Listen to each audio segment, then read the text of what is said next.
नमस्कार दोस्तों, ज्योतिष का सफर में सभी भाई बहनों को नरेश गांधी का सादर प्रणाम। ये हमारा 309वां एपिसोड है जिसका नाम है सपनों का घर। जी हाँ दोस्तों, घर ही एक ऐसी जगह है जहाँ इंसान जब थका हारा शाम को अपने घर लौटता है तो उसे अपने घर में सुकून मिलता है। घर छोटा हो या बड़ा, धरती का आखिरी सिरा ही घर होता है। घर की चार दीवारी में जो आराम मिलता है वह कहीं नहीं मिलता। इसीलिए हर कोई अपने सपनों का घर खरीदना चाहता है, लेकिन मिलता उसे ही है जिसके नसीब में घर का सुख होता है। हमारी कुंडली में 12 स्थान होते हैं। इन 12 स्थानों में से हमें हर सवाल का जवाब मिल जाता है। ऐसा कोई भी सवाल नहीं होगा जिसका जवाब इन स्थानों से हमें न मिल सके। कुंडली में चौथा स्थान घर, मकान, आवास, निवास, बंगला, महल, झोपड़ा, घरौंदा, आबोडाना और आशियाना का है। इसे हम कोई भी नाम देंगे वह घर ही रहेगा जहां हमेशा हमें सुकून ही मिलेगा। सबको अपने नसीब और हस्ती के मुताबिक रहने का ठिकाना मिल जाता है, और जिसे नसीब और रुपयों का साथ नहीं मिलता उसे किराए के घर में जाना पड़ता है। इस स्थान से घर के अलावा वाहन, माता और हर तरह का सुख भी देखा जाता है। यह स्थान बलवान होगा तो सपनों के घर का सुख अवश्य मिलता है, और साथ ही हमारा लग्न और लग्नेश भी बलवान होना चाहिए, तभी हम अपने सपनों का घर खरीद पाएंगे। गांव में बड़े घर आसानी से मिलते हैं, लेकिन शहर में घर मिलना यह एक सपने जैसा है। चौथे स्थान में शुभ ग्रह होंगे और इस स्थान पर शुभ ग्रह की दृष्टि होगी तो चौथे का मालिक और चौथा स्थान शुभ कर्तरी योग में होगा तो घर का सुख आसानी से मिलता है। बिना ग्रहों की मेहरबानी के घर नहीं मिलता। आइए जानते हैं किस जातक को अपने सपनों का घर कैसे मिलेगा। चंद्र, शुक्र, गुरु और बुध बिल्कुल नया और मजबूत घर देते हैं। मंगल बहुत मेहनत के बाद घर देता है। शनि पुराना घर दिलवाता है जिसमें रिनोवेशन करवाना पड़ता है। सूर्य बड़ा और विशाल घर का मालिक बनाता है। उस घर में प्रवेश करने वालों की आंखें चुंधिया जाती है। घर की सजावट और कीमती फर्नीचर देखकर, और राहु केतु जब सोचा भी न हो तब अचानक घर के मालिक बना देते हैं और अचानक ही घर को छीन भी लेते हैं। हम आपके सामने से लगन की कुंडली ला रहे हैं। आपकी कुंडली में कोई भी लग्न हो सकता है। यह एक उदाहरण कुंडली है। इस कुंडली में चौथे का मालिक मंगल बनता है। आपकी कुंडली में चौथे का मालिक कोई और ग्रह भी बन सकता है। आपको चौथे स्थान के मालिक को याद रखना है, क्योंकि चौथा स्थान ही घर का है। चौथे का मालिक यानी कि मंगल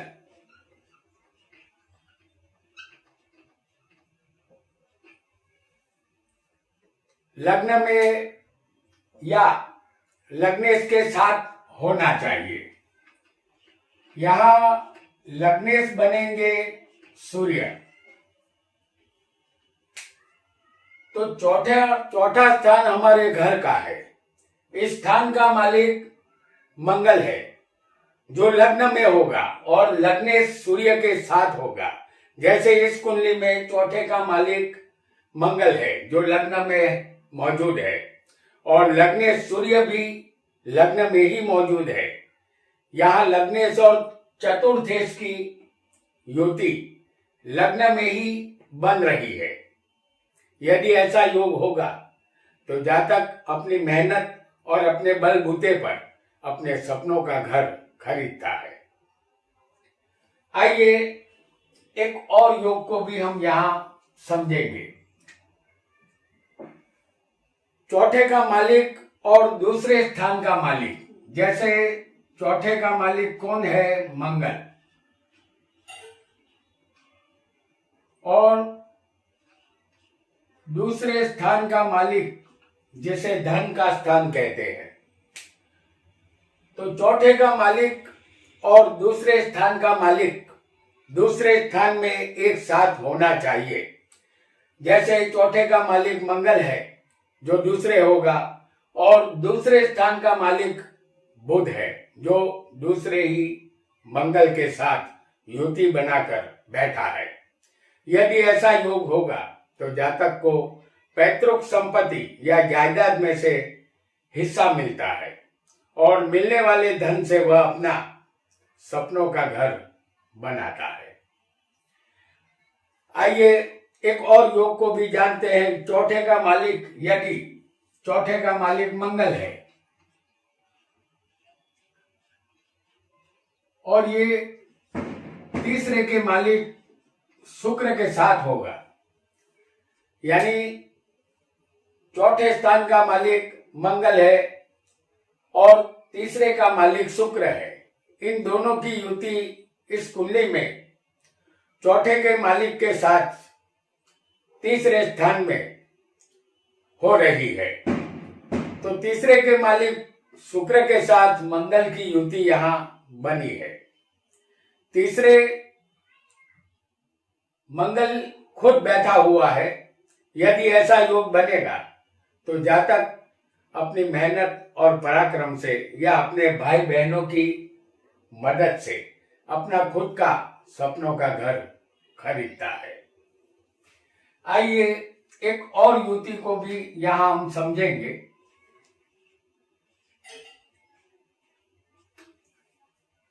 चौथे का मालिक चौथे ही स्वग्रह ही बैठा होगा, या आपकी कुंडली में चौथे का मालिक कोई भी ग्रह बन रहा हो, उसकी युति मंगल के साथ चौथे स्थान में ही होनी चाहिए। हम यहाँ सिर्फ मंगल को दिखा रहे हैं क्योंकि यहाँ मंगल ही चौथे का मालिक बनता है। जैसे इस कुंडली में चौथे का मालिक मंगल है जो चौथे स्वग्रही बलवान है। इस कुंडली में मंगल योग कारक बनता है, केंद्र और त्रिकोण का मालिक, और यह स्थान माता का है। जातक अपनी माता की सहायता के द्वारा घर खरीद करता है। उसके सपनों का घर उसे उसकी माता के कारण मिलता है। उसे जमीन, मकान या वाहन की दलाली से भी धन मिलता है। इस तरह वह छोटी बड़ी जायदाद का मालिक बन जाता है। आइए एक और योग को भी समझेंगे। चौथे का मालिक मंगल पांचवे हो और पांचवे का मालिक भी पांचवे ही होना चाहिए। जैसे चौथे का मालिक मंगल है जो पांचवे है और पांचवे का मालिक गुरु भी पांचवे ही बैठा होगा, तो जातक अपनी कोई कला के द्वारा धन कमाता है या अपने ज्ञान की वजह से धन कमाता है और सपनों के घर का अपना सपना पूरा करता है। या ऐसा भी हो सकता है कि उसके संतानों द्वारा उसे घर मिलता है जो उसके सपनों का घर होता है। आइए एक और योग को भी समझेंगे। चौथे का मालिक मंगल है और ये मंगल छठे का मालिक, समझ लीजिए कि छठे का मालिक यहां बनेगा शनि। चौथे का मालिक मंगल छठे होगा और छठे का मालिक शनि भी छठे ही बैठा होगा।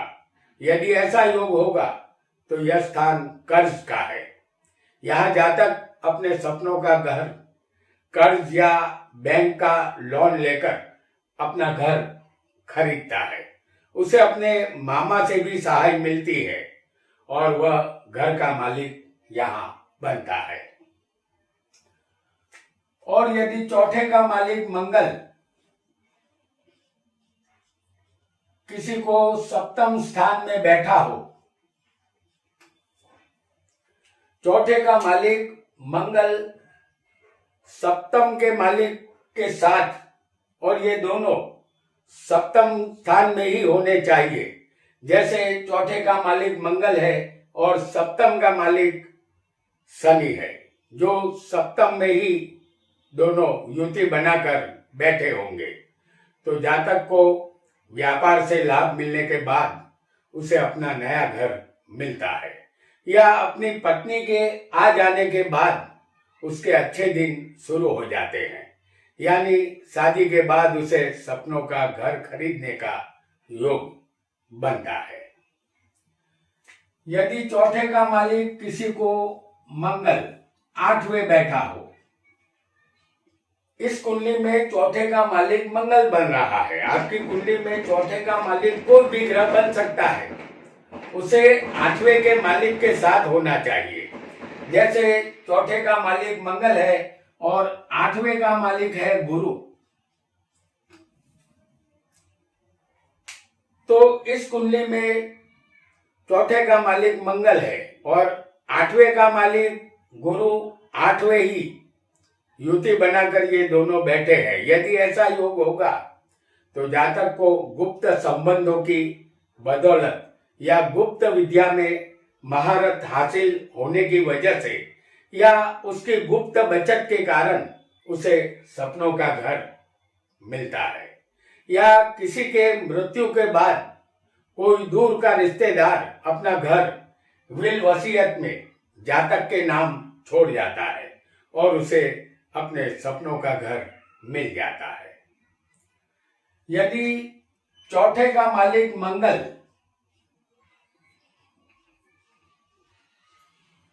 भाग्य स्थान में हो,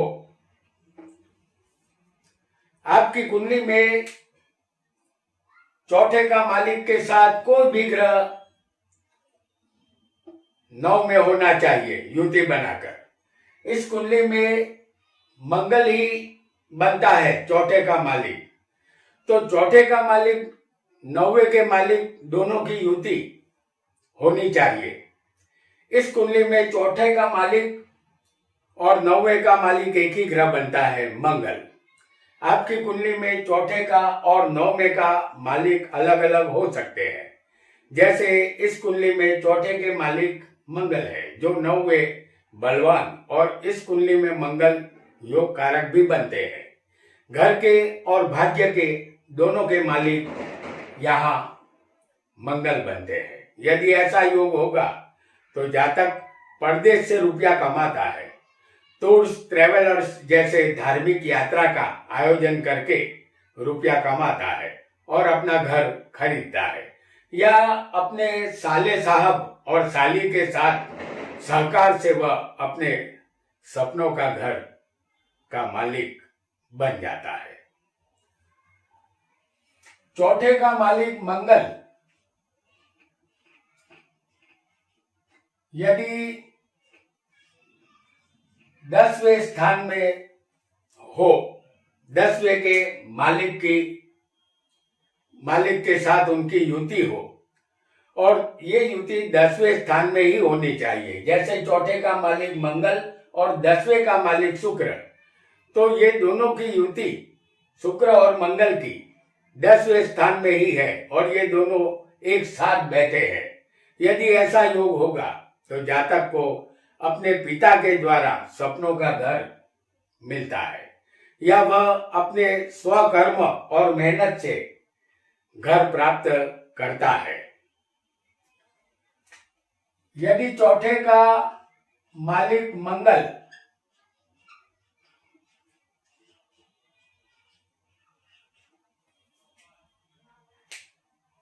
और 11वें का मालिक दोनों 11वें ही होने चाहिए।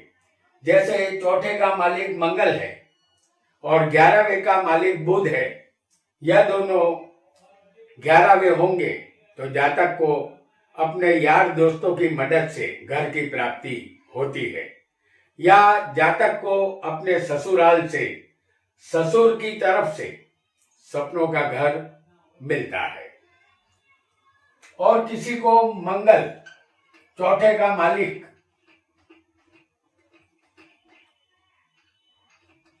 12वें बैठा हो, चौथे का मालिक और 12वें के मालिक दोनों एक साथ 12वें होंगे, जैसे चौथे का मालिक मंगल है और 12वें के मालिक चंद्र है, दोनों 12वें होंगे तो जातक को अपने पुरखों का घर कोर्ट कचहरी से केस जीतने पर हासिल होता है। हालांकि यह केस बरसों चला होता है। इस तरह जातक को अपने सपनों का घर मिल जाता है। तो दोस्तों, आज हमने सपनों का घर किस तरह मिलेगा ये जाना। अलबत्ता घर मिलने के बहुत से योग होते हैं, लेकिन यहाँ हमने थोड़े अलग ढंग से घर मिलने के योगों को समझा। आज इतना ही।